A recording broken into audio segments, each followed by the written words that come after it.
টি-20 সিরিজের প্রথম ম্যাচে কাল আয়ারল্যান্ডের মুখোমুখি হবে বাংলাদেশ। জয় দিয়ে সিরিজ শুরুর লক্ষ্য দুই দলের। প্রথমবার চা বাগানে বিশেষ আয়োজনে হলো ট্রফি উন্মোচন। সিলেট ইন্টারন্যাশনাল ক্রিকেট স্টেডিয়ামে ম্যাচ শুরু হবে দুপুর 2টায়। সিলেটের চা বাগানে বিশেষ সাজ পোশাকে টি-20 সিরিজের ট্রফি উন্মোচন নিগার সুলতানা ও গ্যাবি লুইসের। চা শিল্পের ঐতিহ্য ধারণ করা ফটো সেশন নিয়ে উচ্ছ্বসিত ছিলেন দুই অধিনায়ক। ওডিআই সিরিজে আইরিশ কন্যাদের ৩-০তে হোয়াইট ওয়াশ করে দারুণ ছন্দে বাংলাদেশের মেয়েরা। এবার শর্টার ফরম্যাটের লড়াই। বদল হয়েছে ভেন্যু। মিরপুরের দুটি সিলেটেও দেখাতে দল নিয়ে আত্মবিশ্বাসী টাইগ্রেস দলপতি। মোরাললেস সিলেটেই বেশি খেলি, সো এখানকার উইকেট অনেক বেশি ভালো এবং যেহেতু ফরম্যাটটা ডিফারেন্ট, কোনো কিছু আসলে লাইটলি এভাবে নেওয়ার কোনো কিছু নাই। ম্যাচ বাই ম্যাচ পরিকল্পনা করে যাওয়াটাই আমার কাছে মনে হয় বুদ্ধিমানের কাজ হবে। নারী টি-20 র্যাঙ্কিংয়ে ভালো অবস্থানে নেই বাংলাদেশ।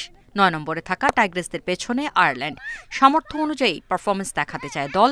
ওয়ানডে সিরিজ জয়ের দুর্দান্ত অর্জন যোগাচ্ছে অনুপ্রেরণা। হোম গ্রাউন্ডের সুবিধা তো থাকছেই। কনফিডেন্ট আছে কিন্তু ওভার কনফিডেন্ট না, কারণ হচ্ছে আমি চিন্তা করি এটা যে আমাদের এমন একটা টিম যেখানে দল ওয়াইজ যদি পারফরমেন্স করা হয়, সবাই মিলে যদি কন্ট্রিবিউট করে, সেক্ষেত্রে ম্যাচ জেতার সম্ভাবনাগুলো বেড়ে যায়। আমি বলবো না যে অনেক ভালো খেলে ফেলি বা অনেক ম্যাচ একদম ডিরেক্ট ম্যাচ জিতে ফেলবো, তা কিন্তু না, বাট বেটার ক্রিকেট খেলতে হবে। এদিকে টি-20তে শ্রীলঙ্কা ও ইংল্যান্ডকে হারানোর আত্মবিশ্বাস এগিয়ে রাখছে আইরিশ কন্যাদের।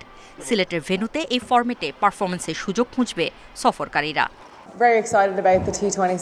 টি-20 সিরিজ নিয়ে আমরা রোমাঞ্চিত। আগে কি হয়েছে সেটা বাদ দিয়ে এই সিরিজে ফোকাস করছি। এই ফরম্যাটে দল ফর্মে আছে, জয় পেতে মুখিয়ে আছে সবাই। আমরা বাংলাদেশ সফর উপভোগ করছি।